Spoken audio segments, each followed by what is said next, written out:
Skeptic Zone, a miracle of technology. A universe of reason, the Skeptic Zone. Hello and welcome to the Skeptic Zone, show number 34 for the 12th of June 2009. Richard Saunders here with you from Sydney, Australia. In this week's show, we have a talk by Australian Skeptics founder and patron, the adventurer, explorer and entrepreneur Dick Smith. Following that, we have a reading from the latest issue of the Skeptic Magazine, that's the Skeptic Magazine from Australian Skeptics, by Joanne Benhamu, where she tells us more of her experiences at the Mind, Body, Spirit, or as we like to call it, Mind, Body, Wallet Festival here in Sydney. Now, just before we start, a quick word to thank Catherine Donaldson for her recent graphical design work that really helped make our trip to Melbourne such a success. You can visit the website of Faster Pussycat Productions at www.fppdesign.com.au for furry faces and furriest design work. Everything from CD packaging, logos, corporate design, and much more. Thank you, Catherine. You even made us look good. So, now onto our talk from Dick Smith. This was recorded live at Sydney Skeptics in the Pub using 3 microphones at 3 different times. Why? Who knows? But the audio quality does change during the talk.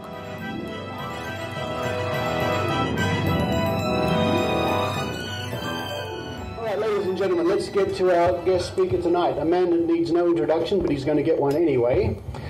Dick Smith, I'm sure you're all familiar with the name. He is one of the founders of Australian Skeptics, and we're sort of wondering if that was about 1979 or 1980, but it was thereabouts.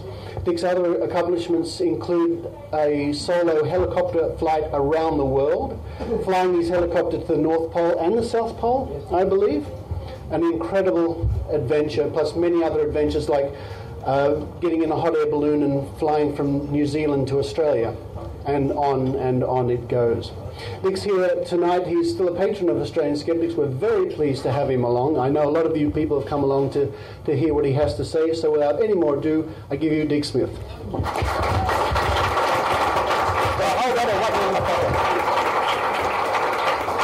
Thank you very much, Richard. It's interesting because I'm going to talk, the title of my talk is Seeing is Not Believing. And of course the younger people here who see all these fantastic things you can do on computers would naturally understand that. But someone of my vintage, I was the grandson of Harold Casno. He's a famous pictorial photographer from the 1930s. And on his enlarger in the 1950s, I used to stand behind him and he would be working on the enlarger to put in fake clouds and fake people on photographs that people thought were true. So this was back in the 50s. It's interesting, I've always been a skeptic. I remember I came home from school from scripture class when I was 5 and said to my mother, the scripture teacher says that God is on everyone's shoulder. And I said, there are hundreds of people in the world, so how could God be on everyone's shoulder? I didn't know there were billions. My mother was quite disturbed and she said, look, you've got to have faith. I certainly have faith if other people don't doubt. I'm quite happy that this ceiling's not going to fall in because when I came in, you're all sitting here quite comfortable and relaxed. So there's no one doubting it. But when people doubt something, that always makes me think, is this the truth? I'm going to talk a little bit about self-delusion because I think it's a human trait. We all self-delude ourselves in some ways. And even though we've got the best skeptics in Australia here, I bet somewhere inside your psyche you've got a little self-delusion. It might be because you think like me, I want to achieve something in relation to aviation reform, and I know it's a delusion, I'll never get there. But it's good to have that. In about 1975, I was watching television, the Don Lane Show. I was a regular on the Don Lane Show. I was getting Dick Smith Electronics going, and they were desperate for people who would create a bit of interest and publicity. In those days, I had a beer-powered radio, I had a petrol-powered pogo stick. I'd towed a fake iceberg into Sydney Harbour. So I'd be flown down for the Don Lane Show. And one night I was watching, and Uri Geller appeared, bending spoons. And I remember thinking, they said he wasn't a magician. not a magician. So I watched it and I fell for it completely, thinking, well, he's not a magician, but there's obviously a very simple explanation for what he's doing. What upset me tremendously was the next day, it was no Google in those days, you had to phone around, and I found out that he simply was a magician. And I was upset about that, and I rang the producer at Channel 9 down in Melbourne and said, what are you doing? And he said, oh, look, anyone sensible knows that he's a magician, but he goes around the world saying he isn't. And at the same time, I somehow heard in the paper about a group called CSICOP, the Committee for Scientific Investigation of Claims of the Paranormal in the United States. I immediately joined, and by the way, my background, I'm really a simple car radio installer. I'm not an intellectual like most of the people here. But I have enough common sense and lateral thinking ability to know when someone makes a claim that there needs to be proof. When someone makes an extraordinary claim, there needs to be extraordinary proof. And I became a member of CSICOP and read quite a lot about a famous magician called James Randi. Now, at the time, my friends were claiming that they could water divine. And one of the interesting things for water divining, many claims of the paranormal are very hard to measure. But water divining is a really simple one. For a start, you can't check it by drilling a hole to see if there's water, because it'd be good if you could actually find a place without water, I'm told. Because as water lies in strata, so we know the great Artesian Basin and the Artesian Basin. The greatest water diviners in Australia come from the Gosford area, and you only have to go to Gosford, it's all underwater before you even start. But I read, and I remember I knew Mike Willesee quite well before Mike Willesee changed, and he was a skeptic in the early days, most people couldn't believe it. And I said, look, would you be interested, we'll run a contest here for water diviners. And I said I could get James Randi out from the United States because he's done some particular tests, which to me were very simple. What James Randi did was have 12 pipes, a manifold with 12 plastic pipes with water running in them. And you might say, well, how does that tell whether a person can find water in strata under the ground? In fact, what we were checking were the people who claimed that they could find water in plastic irrigation pipes. You'll find most people claim they can follow an irrigation pipe. We brought James Randi out. I remember we got the Reverend Ted Knopf as one of the judges, and the prize was about $40,000, $10,000 from myself, $10,000 from the late Richard Carlton, $10,000 from Philip Adams, and I've forgotten where the other 10 grand was from. And in North Ryde, just near my Dick Smith Electronics place, we ploughed up a field, we put in the 10 pipes, we had water running through them and a simple manifold where the water could run through one of the 10 pipes. Now Randy arrived, and first of all, he got each one of the contestants. We flew, I think, 20 of the top Australian water diviners and gold diviners from all around Australia. The Willesee Show brought them in. And Randy made them sign an agreement which said that this test is one they're happy with, and they would offer no excuses if they failed. And don't laugh, because these people are totally genuine. And I remember saying to Randy, I mean, there are people, their life depended on their abilities to water divine, and some of them had engineering qualifications, so they were academically qualified people, some were the typical farmer. And I remember saying to James Randi, look, I don't want to go ahead with this, we're going to destroy these people. In front of television, in front of millions, they say they can find some water running in a pipe. The plan was to run water in one pipe at a time. They say they can get 90 to 100%. Most of them claimed 100%, but we said we'd accept 80%. And I said, we're going to destroy them if they fail. And he said, Dick, you will have no effect on their belief whatsoever. And I said, James, you're wrong, because you've written out they've had to sign a document that they will not offer any excuse, and this will prove that they can't do what they claim they can do. Doesn't mean that they can't find water in strata, but their claim was they could find it in a water pipe. The amazing thing was, we got each diviner to walk across the pipes when no water was running in them. And of the 10 diviners doing the water test, 2 found streams underneath, but the other 8 didn't. And then we said, the next thing is we're going to run the water through one pipe, and you have to show that your rods bend, or your pendulum twists, or your piece of timber, all the different sort of artefacts they had for their divining. And when we ran the water through the pipe that they knew which pipe it was, they all got 100%. And it's quite impressive because they would walk along the earth, which had all been ploughed up with the 10 pipes. It was marked where each pipe was. And as they got to the pipe that the taps had been opened, the reading, either the rods would bend or the pendulums would move. And you'd think, when you're watching, you think, well, this has got to be true. They're not doing it. It's just happening from the pull of the water or whatever the claim was.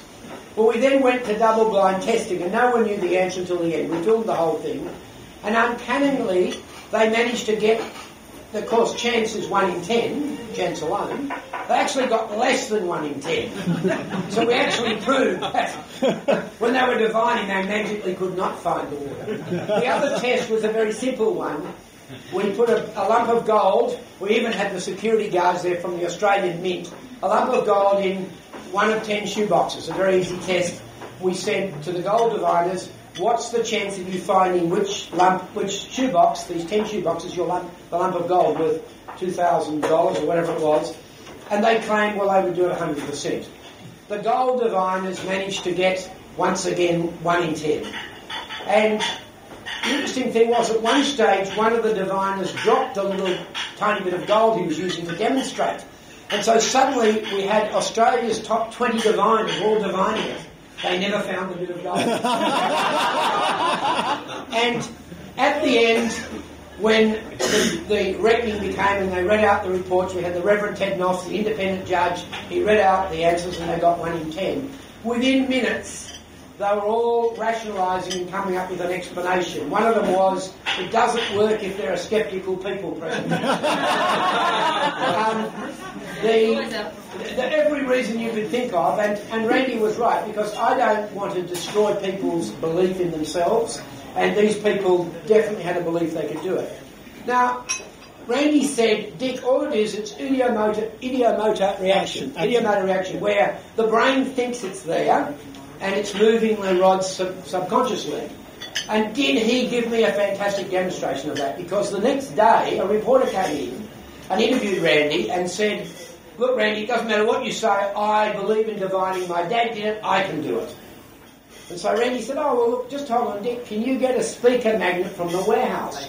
So we rushed down and we got a speaker magnet, and he said, now, I'm going to sit the speaker magnet. Oh, first of all, he checked with the divining rods, he got the reporter to hold the divining rods, and he said, now I want you to walk past the speaker magnet. And, of course, the rods get pulled over towards the speaker magnet. And so then he said, now what we're going to do is we're going to put the speaker magnet in this little cardboard box, which he did, and he sat it on the edge of the table. And he said to the reporter, now what I want you to do is to go past the speaker magnet, but use your muscles and everything to try and stop the rods from moving over towards the magnet. And I'm about to say, this is ridiculous, Randy. We know it's not a pull on the rods. It's just in people's mind. Anyway, so the reporter went backwards and forwards past the box, and every time he couldn't stop the rods from going over to the box. So after he did that 3 or 4 times, Randy said, oh, that's interesting, and lifted the cardboard box. By sleight of hand, he'd removed the magnet. It wasn't there. And wow, that's proof, because even the journalist said, I can't believe it. Because he thought it was there, the rods were moving. And you'll find people who can find water so often, they've lived in a country town for years, they know where the water's likely to be because they're actually reading the strata and the way that hills change and move. The ones who can follow the plastic irrigation piping are simply following where the farmer put it in. If they know it starts here and ends there, a farmer normally has a logical way around the shed and following the easiest route and so forth. That's what they're following it, but they don't believe it. And when we finished this test with Australia's 20 top diviners, none of them succeeded, but they were all utterly convinced that they could do it. That it had no effect on their belief. And that, to me, was a really telling thing about the human condition and the human psyche. That some of us, and maybe all of us, will have some little self-delusion. Of course, here, we all believe, and Randy used to say to me, Dick, everyone has a self-delusion other than you and me, and then he'd look at me and say, sometimes I worry about you. Now, it's interesting because about that time we started the Australian Skeptics with Mark Plummer, a solicitor from Melbourne, Philip Adams, myself. Very quickly, Barry Williams and lots of people came on side, and I'm very proud of what's happened here because I think it's very important. if someone like Doris Stokes was a cold reader that used to appear on the Don Lane show, if she turned up today, the media wouldn't give her much time at all. Yeah, that'd be a bit of fun, but I don't think they would run it as genuine, that the person had paranormal powers. Of course, it's worked against me as a public figure. I remember when the Australian Skeptics gave the late Peter Brock the Bent Spoon Award. Remember, Peter Brock had designed this little box that sat under the bonnet of your car, and it energised something, didn't it? Yeah, the car polariser or something. Polariser, yeah. That's what it was. Well, Peter Brock rang me up and said, Dick, you've got to stop the Australian Skeptics from presenting me with the Bent Spoon Award. And I said, Peter, they're a mob of nuttos, I wouldn't have any control over them. Now, seeing isn't believing. It's interesting because when I started Australian Geographic, we ran an article on the Tasmanian tiger. And it was going to be a sceptical article. Many people believe the Tasmanian tiger still exists because it's seen in Tasmania. So what I got my researchers to do, I said, I want you to do a map of Tasmania showing all the sightings. Well, not only did they do that, they said, Dick, and there must have been 150, every little bit of Tasmania had sightings everywhere, but then they did a map of Australia with all the sightings on mainland Australia. We had Tasmanian tigers all across. And it really taught me something. Most of these sightings were people who've seen it and believed it, because they think if you see it and it's right, it looks what it is, you can believe it.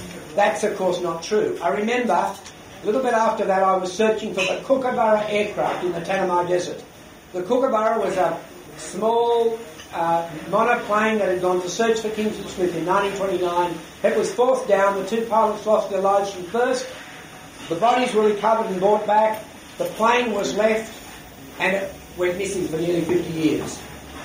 48 years later, the Northern Territory surveyor was crossing the Tanami Desert, and he was fixing one of his punctures, and he looked and he saw a spoked wheel sticking out of a gidgee bush, and he raced over to it and realised it was a plane and looked around for bodies. And when he finally got back to Darwin, he found that they looked up the engine number, and that was the lost Kookaburra. And so lots of people searched for it. After 16 expeditions, I organised an expedition from Australia, from Sydney, and I went up into the Tanami Desert just south of Darwin. Now, I had a photo with me of the Kookaburra when it was found by the Northern Territory surveyor, which was sort of a spoke wheel, a bit of a skeleton and everything. I'd seen that. Well, I'm flying along in the helicopter, we're flying backwards and forwards, and as we turned the chopper, I saw the Kookaburra. I saw the spoked wheel, everything, identical. I said, I've seen it, we found it. We swung around again, it wasn't there. There was a sort of a bit of a stump, which wasn't really very like it at all. So we went back to camp and I said, well, I just don't understand it. I saw it absolutely. Now, luckily for me, the next year later, we found the Kookaburra miles away from that location. But it shows you what the human brain can do. So always remember, seeing is not believing. Recently, a friend of mine who does a lot of walking up in the Blue Mountains said he saw... What's it called these days? The Blue Mountain Camel. The Lithgow Panther. The Lithgow Panther, that's it. And when I said, well, I don't think you saw it, he said, Dick, I saw it and it's true. And I said, well, I certainly wouldn't believe what I saw. So I think that's very important. Now, I'll tell you another little water divining story. The New Zealanders had heard that we were offering this money, which by then went up to $100,000, for anyone who could divine. And so they did a major television program there, and they sent to Australia New Zealand's top diviner, and he could divine brass with 100% accuracy. And I said, look, don't send him until you do a check, because he had a millionaire backer. And I said, get your cardboard shoe boxes and all the rest of it. And the backer said, I don't need to do that, I know this bloke can do it. Anyway, so he sent him over, and for some reason the test was to take place at Gosford, with the Gosford radio station. And suddenly I realised I had to get up to Gosford, so I jumped into the helicopter, and then I realised I never have any money. So I quickly said to my wife, have you got any money? She said, well, I've got the cheque, the household account. So I said, quick, so I wrote out a cheque for $100,000. And she said, there's only $160 in the account. So I flew up to Gosford, and there's the radio station, and there's the man that's come from New Zealand. And so I get out the cheque and I hand the cheque to the radio station manager. And I said, you are to be the judge and you are to hand the cheque over for $100,000. And he's shaking, he said, oh, I've never held so much money in all my life. Anyway, by the way, if the person had been able to do it, we would have got the money. But at the particular time, it certainly wasn't in the account. Well, the person started, first of all, he'd brought with him a brass door knocker. And he demonstrated the fantastic, he put the door knocker down and the rods, you couldn't believe it. I mean, you'd hard to believe it was involuntary muscle reaction that was doing it. And he showed it everywhere, and so he said, I'm now ready to do the test. And so we got out the shoe boxes, and I said, why don't you use your piece of brass that you brought with you? And he looked at me, he said, you wouldn't let me do that? And I said, of course I would. If you can find that more than 1 in 10 times in these shoe boxes. Well, so, first of all, he then looked suspiciously around and he found a briefcase that he got moved away because that was going to affect it. So, once again, we did the test where we said, we'll mark the box, and in this particular case, we put it in number 2. He was talking so much, he went up and down and defined box number 3. And his wife said to him, hold on, darling, think what the box it was put in. So even when we did the test, when he put it in the box himself, he got it. Now, you laugh, but the interesting thing is, I've never yet found a fraudulent person. These people are absolutely genuine. And don't be careful about thinking, yes, well, they're a bit bonkers, but I'm not, because I believe it's part of our human condition. We all have something, let's hope people here in a very minor way, where we can delude ourselves into believing something. So in this particular case, and by the way, other than me, in this particular case, he did the test and he got 1 in 10. And that was, of course, the test of chance. Now, since then, we have spent a lot of time on water divining because I must admit people have contacted me from time to time, and it's just irritating to waste time when you know what the result's going to be. But from time to time, it is a very simple way. If someone says they can read the future or they are talking to someone who's dead, it's a very hard thing to prove. Cold readers are very good at their job. But a simple water divining test is very simple to believe, and of course it shows quite clearly, I think, to a skeptic about how human beings can delude themselves. And even when shown quite clearly that they couldn't do what they said they could do. Many of them claimed, oh, well, I really wasn't any good at divining in plastic pipes. We said, well, why did you do that test? And the interesting thing is that at one stage over about a 30-year period, the Water Conservation Commission did a survey, it's still around, where they checked the number of drills that were put down with divining and the number that weren't. And the divined wells got around about a 94% hit rate, but the non-divined wells got a 96% hit rate. So it shows you that if you used a geologist who knew what it was. Of course, we've got to be careful, because when I wanted to get some drilling done on my own farm, my manager said, I've rung up the water drilling company, it's a big water drilling company, and they've got a diviner. And I said, oh, here goes. But when I actually met him, and he realised I was a skeptic, he said, oh, look, he said, everyone believes in divining. He said, so I come out and I walk around and think the most logical place from my experience. Then I get out the rods and wobble them there and all believe it. So it's amazing how... Now, I mentioned seeing is believing. I think another great example of this is that in the 1930s, an aircraft flying from Brisbane to Sydney went missing. It's the famous case where the plane... I won't mention where it crashed at the moment, but it was flying, and in those days there was only one plane a day, and it was sighted all the way down the coast, from Brisbane, Lismore, but the two best sightings were from a policeman and a school teacher at Gosford. So they searched around the Hawkesbury River, that the plane hadn't landed on the ground, searched and searched for a week and couldn't find anything. After a week, a young man called Bernard O'Reilly in the McPherson Ranges, just 70 miles south of Brisbane, just had a feeling and asked. Some of the people said, we saw the plane fly over, but it was really bad weather. So he started walking through the rainforest and went for 8 hours, finally climbed up on a bit of a lookout, and across the other side of the ravine he saw one dead tree. And he took all day to get to the dead tree, and as he got close to it, he's yelling out, he heard some voices. And 2 people were alive. I think by then it was 8 days. Wow. The plane had crashed, 3 were alive, 1 had gone to get help and he died. The interesting thing about that was the plane had never gone further south than the McPherson Ranges, but it was sighted all the way by genuine people. And as I mentioned, seeing is not believing. That what's happened is their mind has said, I would imagine, they'd seen the plane fly over for probably 12 months. Then when they hear it's missing, somehow the mind gives a flip and says, oh, that sighting of last week was actually yesterday.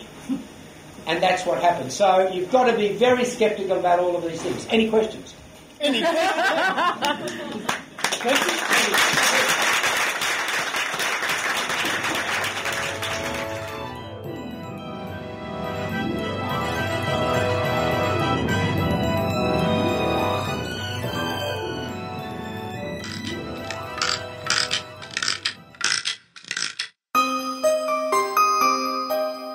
Hi, this is Moriel, Buipu from smarterthanthat.com and smartaxe.com.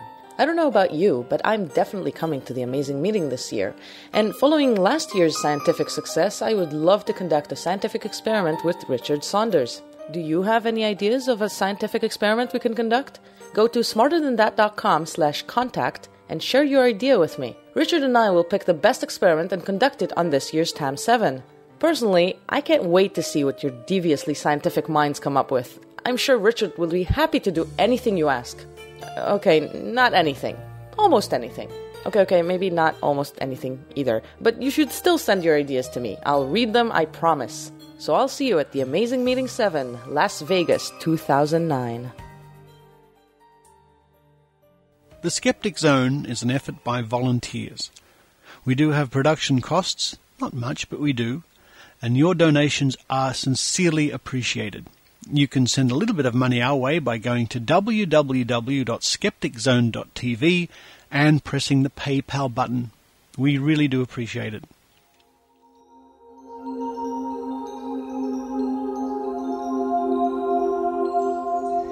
My name is Joanne Benhamu.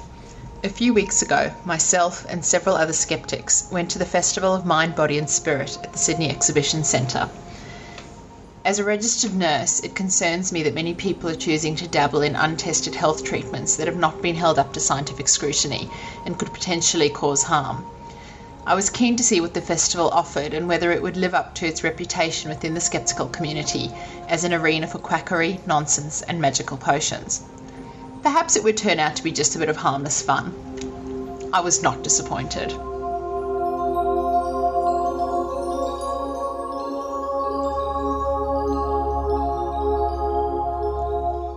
In keeping with its name, the Festival of Mind, Body and Spirit is nothing if not spirited. Upon entering the Sydney Exhibition Centre, I was met by the jingle-jangle of bells and air that sparkled with the stray glitter of passing fairy wings. The hall was positively abuzz with enthusiastic stall holders passing out flyers and punters eagerly filling their complimentary carry bags with tonics, crystals, organic foods and promotional materials. A huge queue had formed around the Aura Images stand, where having one's energy field photographed seemed to be the activité du jour. As I watched the crowd lap up the rhetoric and jostle for treatments to vague ailments, or more accurately, symptoms of life, I began to wonder what a blight on human progress it will prove to be to have so many of us waste our energies on products and procedures that refuse to be held accountable to all known laws of chemistry, physics and biology, and which, unfortunately, have great potential to do harm. My mind returned to the word harm frequently during the day. As Tim Farley's superb website, whatstheharm.net, shows us, the harm is very real. Right now, the world faces many difficult challenges, some realised and some lurking on the edge of our vision, threatening, but by no means guaranteed. The return of some of the most frightening infectious diseases that we have suffered, as well as the potential for a deadly flu pandemic, creates real challenges for both medical researchers and clinicians. And yet, rather than seeking education through vetted and verifiable sources, or consulting medical experts with years of scientific training. Droves of people are throwing away their time and money on unsubstantiated mumbo-jumbo that has not been answerable to rigorous standards of scientific evidence. Remaining unanswerable proved to be a theme of the day, as I came to see. Despite the requirements set out by the New South Wales Department of Health that the Code of Conduct for unregistered health practitioners be displayed in any place where they practice, that document was noticeably absent from every stall. At a large stall offering holistic treatment for hundreds of conditions, including cancer, I witnessed an elderly lady being filmed by the stall holder as she hesitantly pulled herself out of her wheelchair to try the special footwear that he had fitted her with. Sitting in a neat row on top of a table was a collection of potions. She walked a few steps, and I couldn't shake the feeling that Peter Popoff might leap out from behind a curtain yelling, "Jesus, ye hath healed!"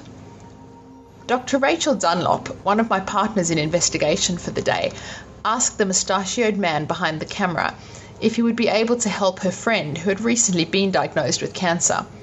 He swiftly responded, "Yes," and with great flourish pointed to the row of bottles, assuring us that those exact bottles were what her friend would need. A consultation and then a liquid diet would be required, altogether incurring a cost of $12,000 for 1 year. The results, he declared, the cancer would go away. A burgeoning new trend in the world of complementary and alternative medicine is the promotion of so-called alkaline water. This centres on claims that the pH of the body is becoming increasingly acidic due to exposure to environmental toxins and poor lifestyle. A large sign in front of one stall invited passers-by to ask how water can cure incurable diseases. We pressed the stall holders for more information about how this worked and whether it could cure our friend's cancer. They speedily backpedaled from their claims, offering vague explanations about it helping the immune system, neutralizing acid, and detoxifying the body. Their bizarre logic and aggressive demeanour led us to quickly retreat, but not before one of them tapped Australian Skeptics Vice President Richard Saunders on the shoulder, and with a great chuckle proffered that the aspartame-laden gum that Richard was chewing would soon give him brain cancer. Several stalls offered live blood analysis, a pseudoscience claiming to diagnose illness by analysing a drop of blood under a microscope. After the diagnosis, punters are encouraged to buy the supplements on display. We asked the stall holder how it worked and whether they could use it for HIV or other viruses like swine flu. We were told that it coats the cell, creating a barrier so that nothing can get in. When I inquired about how things that need to get into the cell, like oxygen, can do so, he looked at me blankly and told me that the barrier only lasted for 1 hour. At the end of the day, standing at the doors of the Sydney Exhibition Centre, I couldn't help but wonder, would such enthusiasm be on show for a festival grounded in real science? Are we no longer interested in scientific evidence and only able to absorb vague ideas based on ethereal notions of energy, auras, chakras, and harmony with nature? What kind of harm threatens humanity if we continue to allow the celebration and indeed the commercialization of the unfounded cure in a bottle?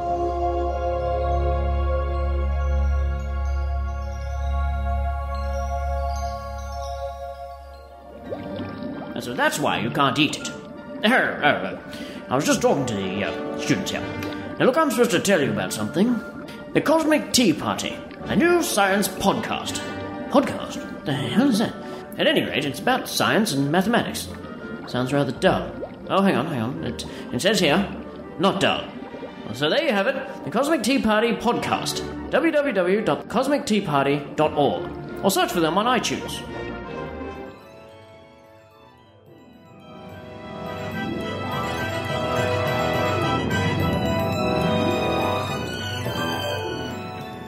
Thank you for downloading The Skeptic Zone. Next week, the full show's back with Grain of Salt, Dr. Rachie Reports, and The Think Tank. Until then, this is Richard Saunders signing off from Sydney, Australia. See you at TAM. You've been listening to the Skeptic Zone. Visit our website at www.skepticzone.tv for comments, contacts, and extra video reports. The Skeptic Zone.